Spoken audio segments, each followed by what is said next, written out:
911, what are you reporting? Hi, I think somebody was shot our neighbors. Is she breathing? No. This was an act of rage. You were mad for some reason, and you shot her. No, I'm mad at my wife. After the smoke cleared, I saw my wife, and she wasn't moving. Toughest case I've had. Why? Because I've got a kid that I absolutely believe. She was 19 years old. She had survived more heartbreak in her short life than most people face in a lifetime.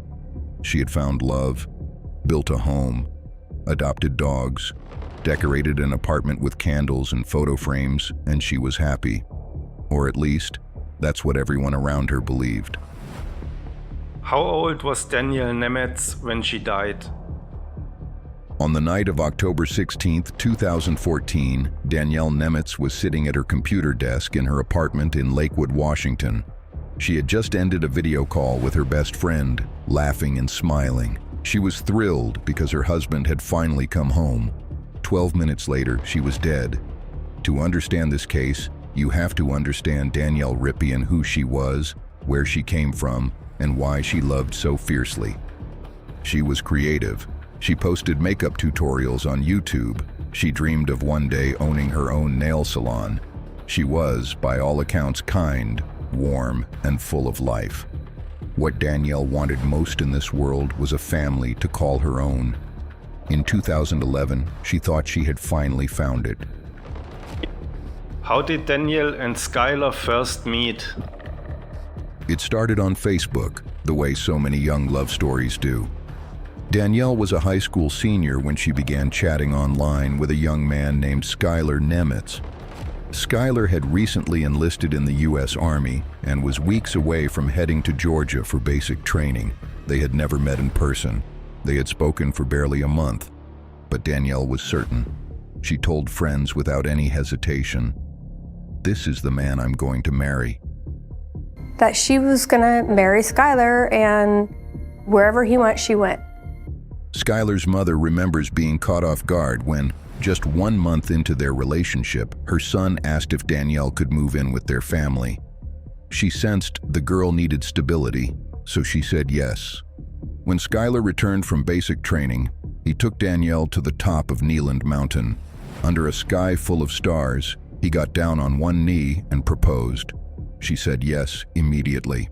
In March 2012, just 3 months after they first connected online, Danielle Rippian and Skylar Nemetz were married at a courthouse. It was the same day as Skylar's graduation from basic training. It was fast, it was intense, but to both of them, it felt like destiny. Shortly after the wedding, the couple relocated to Lakewood, Washington, near Skylar's new Army post at Fort Lewis. Danielle left her senior year of high school behind to follow her husband. She built their apartment into a home, furnishing every room, filling it with warmth. Eventually, under Skylar's encouragement, she went back and earned her high school diploma. She found work at a local granite countertop company. They adopted 2 dogs together. From the outside, it looked like the perfect young military family story.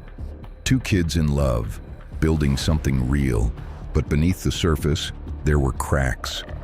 Reports would later emerge of tension in the marriage arguments, emotional instability, the strain that comes from being so young, so far from home, and so deeply intertwined with another person's identity.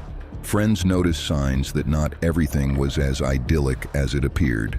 Still, Danielle loved Skylar, and on October 16, 2014, she couldn't wait for him to come home.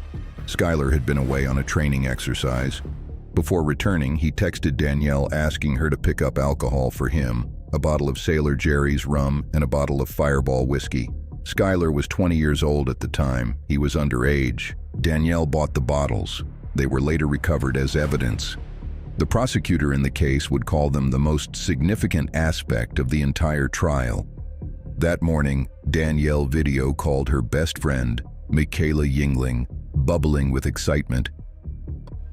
What was Danielle excited about on October 16, 2014? She couldn't wait for Skylar to walk through the door. That evening, she called Michaela again, and this time Skyler was in the background home at last, sitting on the couch. Danielle ran over to him and jumped on his lap, laughing. She was visibly overjoyed. The call ended. 12 minutes later, Danielle Nemitz was shot through the head as she sat at her computer desk. What did Skylar say happened to Danielle? I think somebody was shot, our neighbors. We heard a lot of banging, our neighbors were making a lot of noise. When police arrived, Skylar Nemetz claimed it was an accident. He said he had been handling his rifle, a civilian AR-15 style weapon, and that it discharged without warning, striking Danielle. But investigators found the story hard to believe. The bullet's trajectory, the position of the body, the alcohol on the scene, the timing, all of it raised questions that a straightforward accident didn't answer. Prosecutors pointed to the whiskey bottles as evidence of a night that had gone very differently than Skylar described, a night that may have involved drinking, an argument, and something far more deliberate than a misfire. Skylar was arrested and charged with first-degree murder. He maintained throughout the entire process that he never intended to hurt his wife. He wept on the witness stand. He told the jury he loved Danielle. He said it was a horrible, tragic accident. The case went to Pierce County Superior Court. The prosecution painted a portrait of a troubled young marriage and a suspicious sequence of events. The defense countered with the image of a grief-stricken soldier who had made a catastrophic, unintentional mistake. The jury ultimately sided at least partially with Skylar's account. What was Skylar Nemetz found guilty of in court? He was not convicted of first-degree murder. Instead, he was found guilty of first-degree manslaughter, a lesser charge that acknowledged the death was caused by his actions, but did not assign the intent to kill. Skylar Nemetz was sentenced to just under 14 years in prison. His family had spent deeply on an experienced private defense attorney. Many legal observers noted that the outcome reflected a system where resources and how a defendant presents in court can significantly shape the result. For Danielle's family and friends, the sentence felt insufficient. A young woman was dead, and the man who pulled the trigger would one day walk free. This case raises questions that don't have easy answers. What really happened in that apartment? Was it recklessness, or was it rage? And does a sentence of 14 years reflect the true value of a life? What we do know is this: Danielle Ripien Nemitz was real. She was loved. She had dreams. And she deserved far more years than she got.